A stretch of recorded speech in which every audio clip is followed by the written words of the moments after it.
गौतम ऋषि की पत्नी देवी अहिल्या, अहल्या अथवा अहिल्या सनातन धर्म की कथाओं में वर्णित एक स्त्री पात्र है जो गौतम ऋषि की पत्नी थी। पुराणों में इनकी कथा छिटपुट रूप से कई जगह प्राप्त होती है और रामायण और बाद की राम कथाओं में विस्तार से इनकी कथा वर्णित है।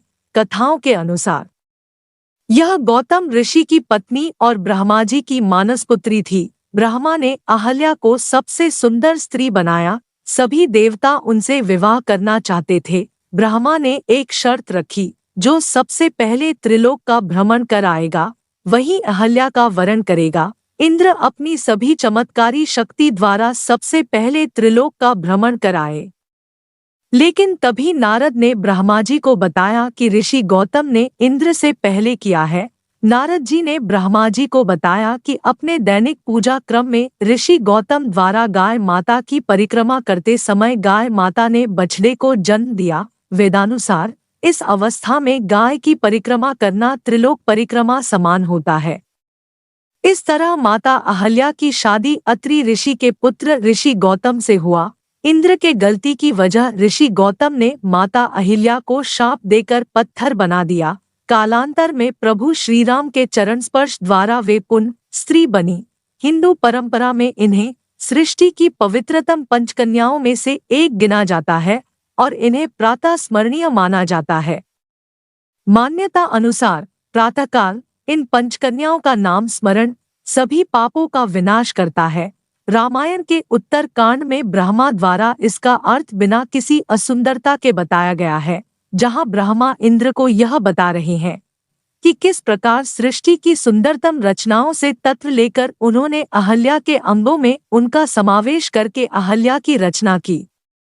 अहल्या को कुमारी अथवा अक्षता के रूप में निरूपित करते हैं। यह उस परंपरा के अनुकूल पड़ता है जिसमें यह माना गया है कि अहल्या एकानेक प्रकार से इंद्र की लिप्सा से मुक्त और उनकी पहुंच से बाहर रही। राम और लक्ष्मण ऋषि विश्वामित्र के साथ मिथिलापुरी के वन उपवन आदि देखने के लिए निकले तो उन्होंने एक उपवन में एक निर्जन स्थान देखा। राम बोले, भगवन, यह स्थान देखने में तो आश्रम जैसा दिखाई देता है, किंतु क्या कारण है कि यहाँ कोई ऋषि या मुनि दिखाई नहीं देते? विश्वामित्र जी ने बताया, यह स्थान कभी महर्षि गौतम का आश्रम था। वे अपनी पत्नी के साथ यहाँ रहकर तपस्या करते थे। एक दिन जब गौतम ऋषि आश्रम के बाहर गए हुए थे तो उनकी अनुपस्थिति में इंद्र ने गौतम ऋषि के वेश में आकर अहिल्या से प्रणय याचना की। अहिल्या ने इंद्र को पहचान लिया और प्रणय हेतु अपनी स्वीकृति नहीं दी। जब इंद्र अपने लोक लौट रहे थे तभी अपने आश्रम को वापस आते हुए गौतम ऋषि की दृष्टि इंद्र पर पड़ी, जो उन्हीं का वेश धारण किए हुए था। उन्होंने इंद्र को शाप दे दिया। इसके बाद उन्होंने बिना विचार किए क्रोधवश अपनी पत्नी को शाप दिया कि तू हजारों वर्षों तक केवल हवा पीकर कष्ट उठाती हुई यहाँ राख में पड़ी रहे। जब राम इस वन में प्रवेश करेंगे तभी उनकी कृपा से तेरा उद्धार होगा। तभी तू अपना पूर्व शरीर धारण करके मेरे पास आ सकेगी। यह कहकर गौतम ऋषि इस आश्रम को छोड़कर हिमालय पर जाकर तपस्या करने लगे। इसलिए विश्वामित्र जी ने कहा, हे राम, अब तुम आश्रम के अंदर जाकर अहिल्या का उद्धार करो। विश्वामित्र जी की बात सुनकर वे दोनों भाई आश्रम के भीतर प्रविष्ट हुए।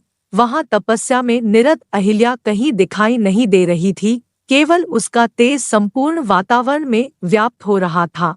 जब अहिल्या की दृष्टि राम पर पड़ी तो उनके पवित्र दर्शन पाकर एक बार फिर सुंदर नारी के रूप में दिखाई देने लगी।